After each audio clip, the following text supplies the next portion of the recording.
माँ बाप ही अपनी जिंदगी में अपनी जायदादें, जमीनें, अपनी प्रॉपर्टी बेटों के नाम करवा देते हैं, और अगर वो मर जाए न करवा सके तो बाद में भाई ये कहते हुए नजर आते हैं, मियाँ हमने तो बहनों से उनका हिस्सा माफ करवा लिया, मकान का हिस्सा, जमीन का हिस्सा, मिल का हिस्सा, दुकान का हिस्सा, हमने तो बहनों से माफ करवा लिया। मैं कहता हूं मर्द बनो मर्द, वो सिर्फ नाज़िक है, तुम्हारी माँ जाई है, उसकी जरूरियात जिंदगी का अल्लाह ने ख्याल रखा है, उसको हिस्सा अल्लाह ने दिया है। तुम मर्द बनो, मर्द बन के अपना हिस्सा तुम बहनों को माफ करो। उनसे आप बाहर जा सकते हो, मजदूरी कर सकते हो, वो पर्दादार है, वो घर में बैठने वाली सिर्फ नाज़िक है। नाराज तो नहीं हो गए? इस्लाम में बेटी है, औरत बेटी है तो रहमत, जब औरत बीवी की मंजिल पे आती है, हदीस, हर बीवी अपने अपने शौहर के निस्फ ईमान में हिस्सादार। और फिर जब औरत बीवी बन के आपकी जिंदगी में आती है, अब हम हिंदुस्तानी फिक्र के लोग हैं, अब हमारी सोसाइटी, हमारा मुआशरा उस औरत को जो घर में आई है बीवी बन के, उसको बवर्चन बना दें, धोबन बना दें, घर का चौकीदार बना दें, बच्चों की आया बना दें, इसमें इस्लाम का कोई कसूर नहीं है। इस्लाम ने कहा तुम्हारे घर औरत आई है बीवी बन के, ये तुम्हारी हमसर है, यानी बराबर की शरीक हयात। एक बात याद रखना, आप मेरे 10 काम कर दें, मैं मुरवत में आपके आके 20 काम कर दूं, इसमें कोई हर्ज नहीं, अजर व सवाब है इसका। लेकिन मेरे ऊपर वाजिब हो आपके काम करना, ऐसी बात नहीं है।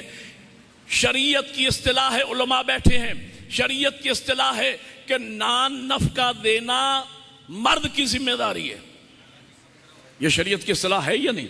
नान नफका की लफ्ज़ें हैं, नान नफका किसकी जिम्मेदारी है? मर्द बनो यार, बोलो, मर्द की जिम्मेदारी है। तो नान रोटी को कहते हैं या आटे को? रोटी को। शरीयत मुकद्दसा में वाजिब है मर्द पर कि औरत को पकी पकाई दे। औरत पे वाजिब नहीं है कि तुम्हें पका के खिलाए, तुम्हारे कपड़े धोए, तुम्हारे घर की सफाई करे, तुम्हारा बावर्ची खाना संभाले। शरीयत यह कहती है, यह फिक़ह जाफरिया है, जिस इमाम की इमामत का इकरार करते हो, उस इमाम मासूम ने, उसकी फिक़ह में यह मसला मौजूद है। अगर तुम्हारी बीवी तुमसे तुम्हारे बच्चों को दूध पिलाने की उजरत मांग ले, इज्जत इसी में है कि मामला तय कर लो कितने में पिलाओगी। आप उसे मजबूर नहीं कर सकते, लेकिन वह आपका खाना बनाए, आपके बच्चों का खाना बनाए, आपके घर की सफाई करे, आपके बर्तन धोए, आपके कपड़े धोए, और दिन में 3 मरतबा कम से कम आप और आपके बच्चों के लिए हाथ जलाए। मैं कहना यह चाह रहा हूं, वो आपको पका के देंगी। एक जगह मैंने ये मजलिस पढ़ दी, एक बुजुर्ग बीच में खड़े हो गए, कहने लगे, नकवी साहब आज लगता है राती भांडे खड़के नहीं खड़के। ओ भाई, पका के देगी मोमिनात, मेरी खानम भी मुझे पका के देती है और देगी, लेकिन मैं कहना यह चाहता हूं, वो इतनी खिदमत करती है, उस पर वाजिब नहीं, फिर इतनी खिदमत करती है, तो क्या वो इस काबिल नहीं कि उसका एहतराम करो, उसकी इज्जत दो, उसको मकाम दो?